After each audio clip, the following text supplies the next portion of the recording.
due to a dangerous mistake handling SCP-087 that led to the deaths of several other agents. Now, it looked like it would be his turn.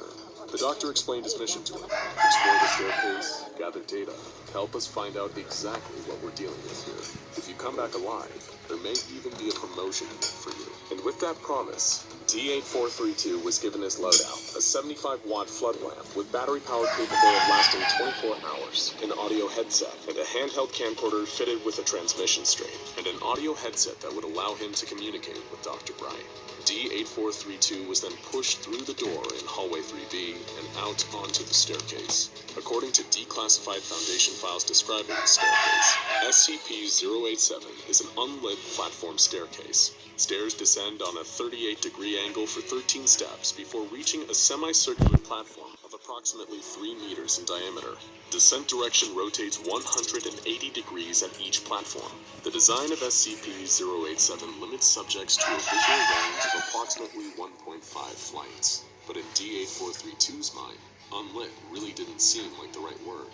He would have chosen all-consuming darkness. Despite carrying a powerful 75-watt lamp, D-8432 was only capable of partially lighting the platform he was standing on, and the illumination only stretched down 9 of the 13 steps to the next platform. When D-8432 observed how little help his lamp was giving him, he was instructed to shine it out of the doorway into hallway 3B. When he did so, the light seemed to shine far further than it ever could in SCP-087. Already, the beginning of the anomalous activity was obvious. Everywhere else, darkness is just the absence of light.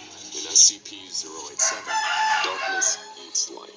It was like a tangible black mass that only a certain amount of light could survive, while the rest just wouldn't show. D-8432 swallowed hard over a lump in his throat. The door to hallway 3B was closed behind him, and he was ordered to descend. Surviving to see that promotion was feeling unlikely, but it's not like he had a choice. If he tried to escape SCP-087 before he was permitted, he'd be shot by SCP Foundation field agents on the spot. So he followed the high-ranking doctor's orders and began to descend the steps to the next platform. Nothing about the physical makeup of the staircase itself seemed abnormal. The base and walls were a very plain, dull concrete with a metal handrail. The only thing that seemed unique about it so far was the strange light-bending properties. That was, until he reached the second platform down and he heard a soft, echoing cry. A child's cry, with shrieks of panic, or maybe even pain, echoing up from below. He was asked why he had stopped, and he explained the crying sound he'd been hearing. It sounded like it was coming from far down the stairs, maybe 200 meters below him. He could just make out the words, "Please, help," and "down here," coming from the darkness. But the team outside the stairwell couldn't hear anything, so they asked him to descend further. Another platform down, and they could hear it too, the unmistakable cries of a terrified child. "Please, help," and "down here." D-8432 was ordered to keep going, and only stop if he noticed changes to the visual environment or in the sounds he was hearing. D-8432, knowing his life was on the line, had to keep going, and descended another 20 flights of stairs before stopping to remark that the sounds of the child hadn't gotten any closer. They still sounded just as far away as when he'd first heard them. He was told his observations were noted and pressured to continue. Within half an hour, D-8432 had descended a full 50 floors, with no sign of a bottom in sight. Somehow, the volume of the child's crying had remained consistent throughout, as if it was moving away from D-8432 at the same rate he was descending.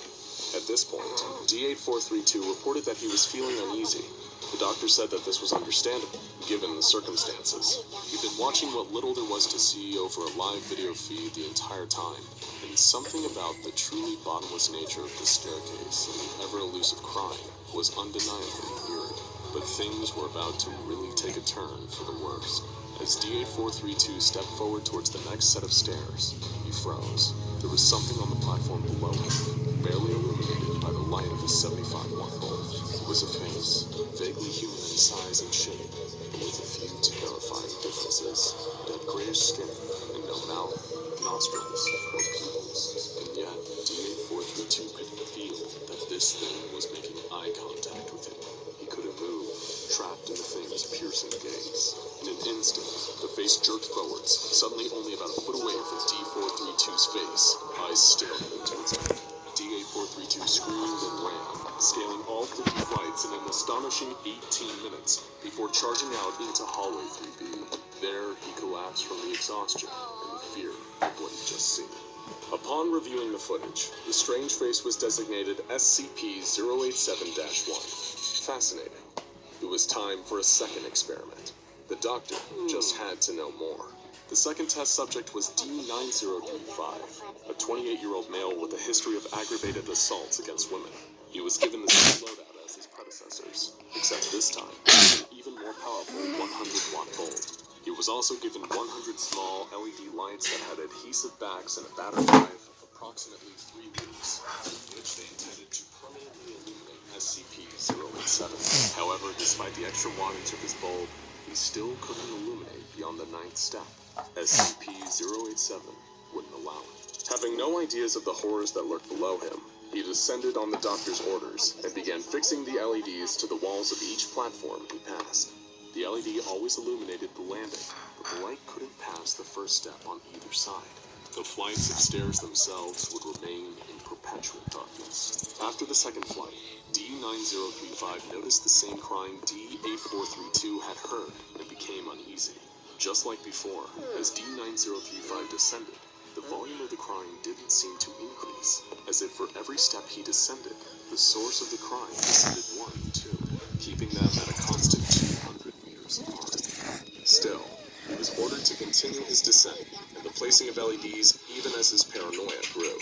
When he reached the 51st floor, he observed damage to the wall and stairs. Sections appeared to have been smashed to rubble by an extreme force.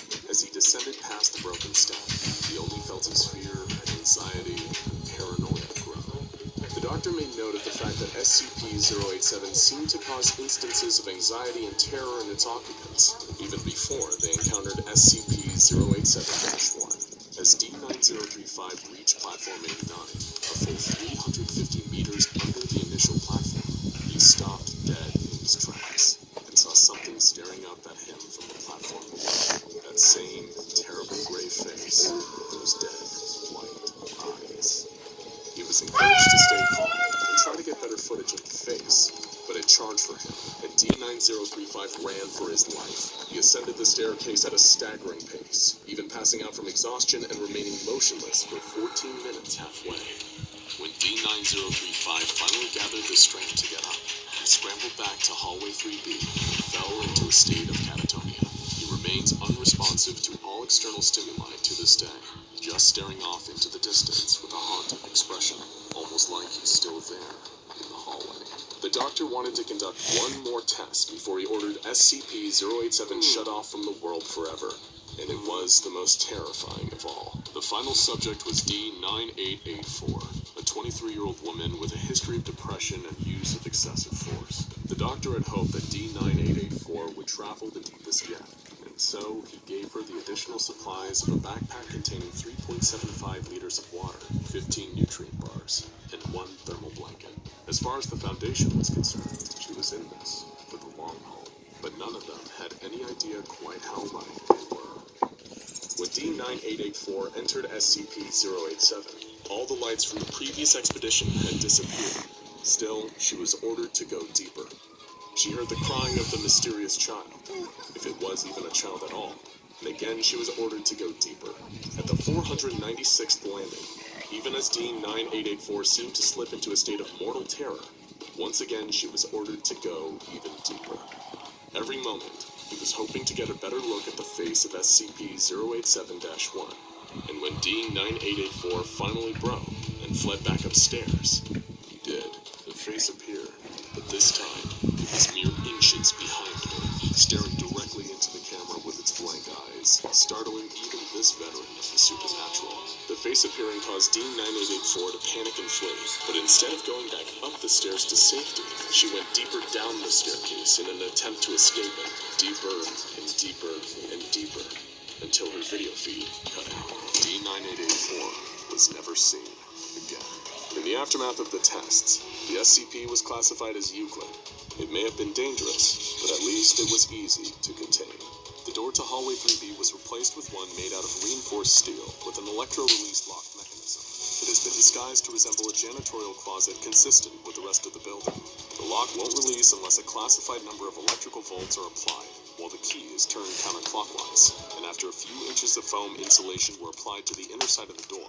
Staff at the building never again reported hearing strange noises. As for the fates of those lost within the endless turning flights and platforms of Scp-087, we may never know, but one can only assume it isn't pleasant.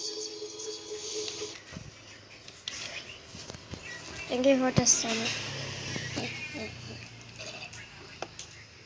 And this. Which you cannot see because of the light here. Extreme. So you can watch this guy and watch the full one. Yeah.